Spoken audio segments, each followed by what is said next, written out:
Hey, you guys, what's up? Nate's Live Talk coming at you. Sorry, the stand's acting up a little. I had to give my teeth a break. They're bothering me. I don't want to keep choking on you guys. Hopefully you can hear me okay. So this is a little video for anyone that struggles with stress or anxiety, whether you're an addict or not, or go through narcissistic abuse or a survivor of any of that stuff. This video might help you. I thought about making this video for a few reasons. A few things that have come up from making my other videos gave me a couple aha moments. And I was talking about sports in one of my videos and fans not getting into it. And I go, energy is a real thing. I don't understand why people don't understand it. And it gave me the thought to make this video, that and the Drake and Kendrick Lamar beef too, and just kind of how I'm evolving as a person, I guess. And yeah, energy is a real thing. When you're in a negative environment, mostly negative will come from it. It's hot. You're not going to feel good being around negativity, whether it's abusive, whether it's people always complaining, whether it's people talking about other people, where there's drugs, drinking, or too much of it. You know what I mean? Everyone likes to have a good time. Some people can't do that stuff. Some people can do that stuff, but usually when it gets to be too much, even for people that don't have substance abuse problems, people don't act right, and it usually ends in an ugly way, bad way. So don't put yourself in them situations. Try and stay around positive energy, positive things. That's why I have cut a lot of shit out of my life, because I can't keep doing the negative stuff. I can't keep having stuff thrown in my face that I've been forgiven for 95 times, because then I start getting negative and I act the same way. It's like a mirror, you know? When you get negative, you give negative. Hurt people, you know? So I just try to avoid it. I try to keep a lot of negative out of my life. I avoid it like the plague. I've cut family, friends out of my life for it. I love them all. People, I think, get me misconstrued. I've quit jobs because of it. I love my people, man. I love them. My friends I don't talk to. My family I don't talk to. People at my ex-employer. I love people there. I truly love people. But I can't love people at my own expense. I can't let it drive me crazy. I can't let my love for you kill me. You know? Whether it be wasting my time, or being mean, or throwing things from the past in my face. I have to stay present. I think we all have problems with staying present. Have to stay in the moment. Very important. When you start thinking about a million different things, present or past, you are not in the moment. I mean, if you start thinking about things in the past or the future, you are not in the present. And that's not a good way to operate. You know, it's just not a good way to operate, because you're going to have a million different scenarios no matter what. And so I try to stay present. I used to kind of get in arguments sometime after work. We'd have not really arguments, just little chippy like comments, and me and my partner would kind of have like disagreements, not fights, not wars, nothing stupid, but just heavy anxiety. And then the kids' feet aren't like get nervous from it, like because the people are just getting a little chippy. Like you can feel it in the house, the anxiousness. Everyone rushing to go to school and get ready before work, because everyone's got to be at jobs and I got to drive and this and that. You could feel the energy of everyone, and then everyone keeps getting more and more anxious, and the energy grows. The anxiousness grows. The anxiety grows. So to stop, and it would happen at night, same thing. If I got home at 9 o'clock, 8:30, my partner would be exhausted, rightfully so, because she had to handle a ton of stuff without any help that evening. And she still hasn't stopped herself. That's not good for anyone. Plus working her own job, that's not good. So that's why I quit the job. I said, no, it's not right. She shouldn't have to do it all. These kids shouldn't be anxious. You should and I should not be anxious when we worked all day and when we see each other and we have this anxious anxiety the minute we see each other. We should hug and kiss each other. We missed each other all day. So sometimes you gotta change what you're doing to fit your life. And it's up to you. It's up to you what you want. This is for people that might be struggling with anxiety or wondering about energy, or if they're empaths. I think I'm empathic. I feel energy everywhere I go. I can feel it. I can tell how people feel. I've gone up to people in like convenience stores, and the lady would look like, I could just tell like she was having a bad day, and she wasn't even like acting nasty or didn't have a look on their face or nothing, and I'd be like, you all right? You having a rough day? Because I could like sense it. Seriously, I could sense it. I could feel it. I could feel by the person, like in their eyes, like not how their facial expression was, but I could look in their eyes and see there was like worry, and people would be like, oh, thank you so much, I was having a rough day. It happens to me a lot.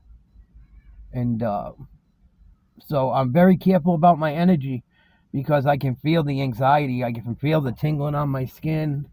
I sense it. I can sense it. I get a smell sometimes. So I'm very careful with my energy. And when you're in negative environments, you will never have a positive outcome. So you have to be careful where you place yourself, physically, mentally, spiritually, emotionally. They're all different things. If you meditate to get through it, that's a great thing. Prayer, it's all the same. It's all the same in a different way. I pray a lot. I talk to God a lot.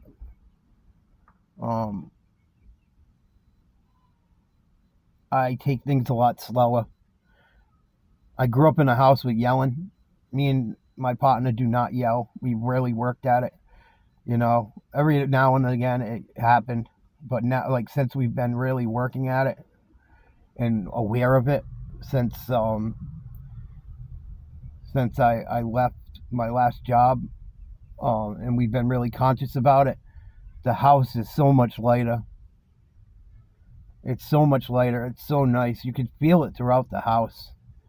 You can feel it. I smudge the whole house every once in a while. I think that helps. If nothing else, it gives me peace of mind. I believe in the law of attraction too. I think you attract things, thoughts become things. I believe in that stuff. And I find the more connected I am and in tune, the more like synchronicities happen. I think's the word for it, how I would say it. Just things just fall into place life-wise. They just fall into place, and like the universe, God, whatever you want to call it, will give you like little signs, little things that happen, and they'll happen so much it won't be like a coincidence. Like I don't think it's a coincidence. You could call me crazy, whatever. I don't find it coincidence. It happens constantly when I'm in tune. But yeah, I couldn't get into that Drake and Kendrick Lamar beef. I'm surprised. I love all music, love hip hop, love all music, but I can't really get into much hip hop anymore. I'm surprised, because I thought the beef was going to be good, and at least lyrically I could appreciate it. Them two are like two of the better artists that are from this generation, kinda. And I just couldn't get into it. I listened to 3 or 4 songs, fast forward through them, rewind through them. I could not get into it. I just couldn't get into it. I mean, I like a couple of the songs a little bit here and there, but like I wasn't, the beats are cool and the rap was cool and stuff, but like it was only like little pieces of it. that I thought were like witty or cool, or the beat was cool. I couldn't get into it, and I was kind of bummed as a hip hop fan because I'm like, oh, there's like 6 songs from each of them that came out, and I'm not even into it. Couldn't get into it, man. So maybe I'm growing, maybe I'm just getting old, but I'm very careful with my energy. I'm careful of who I keep around, the company I keep. I fly solo a lot, man. I'm kind of an introvert. You wouldn't think I'm not shy at all, but like I just kind of like I'm just very guarded at this point in my life. Um, I'm careful who I let into it and the energy I bring around and all that stuff. And I still love my mother and father. Don't get it twisted. I love them. I just won't put up with it. And I love my friends I don't talk to, but I can't be bothered with like people just like doing what they do. I can't do it. You know? And I know that it's the way it is because they just keep saying the same shit they said to me the last time I had spoken with them. Like they didn't watch anything or listen to anything. It's just they want to get out their shit, their side. So I already heard your side 85 times. I don't want to hear it no more. You know? So I don't. I don't. So you go no contact if you have to. No contact's tough. You'll have your ups and downs with it, but it works. Worry about yourself. Don't be too selfish, but you know what I mean. Worry about your own well-being. I'm going to have a self-care video coming out soon. Self-care is very important. If you get too tired, too hungry, overworked, overstressed, as all people should watch for this stuff, but as addicts or alcoholic, you really got to watch that stuff. That's why I left that job too, because I didn't want to go backwards. I didn't want to go back to using drugs, man. I didn't want to. I don't have another comeback in me, I don't think, if it ever came to it. I don't want to have to come back from it. It was hard. It was very hard to come back from it. I don't want to do it again. I don't want my stepkids and my girl finding me on the floor. You know, I want to live as long as I can live in this body. I feel like we'll be here. I don't think we only live one life. I have my own beliefs, but I want to enjoy this life as long as I can. I've gotten my money's worth already, but I want more of the good stuff. I want more of the joy, and the fun, and just I want to enjoy getting old. I really hope I get to. I hope you guys get to too. I hope you like this live video. All my videos are live. I do them on a whim. I do my research on the ones I have to. This one was just kind of one on the fly I wanted to make. I feel like I've neglected my audience that is here for other things other than sports. So I'm sorry. I will try to do a better job of making more videos to help with things that help me in life and with some of the things I've been through and addiction and all that stuff. But you guys keep your heads up. If you want your story told or to be interviewed, you can hit me up at Nate's Live Talk at yahoo.com. Nate's Live Talk on Instagram. And please like, share, subscribe to Nate's Live Talk on YouTube. Have a great Monday evening. I'm going to love and leave you guys. I will try to do a video like this every day on something to be helpful. I apologize. I've just been doing so much sports. But I want to do both. I really want to do both. So I will continue to work at it. Thank you guys for being patient. I love yous. Have a great evening. Peace.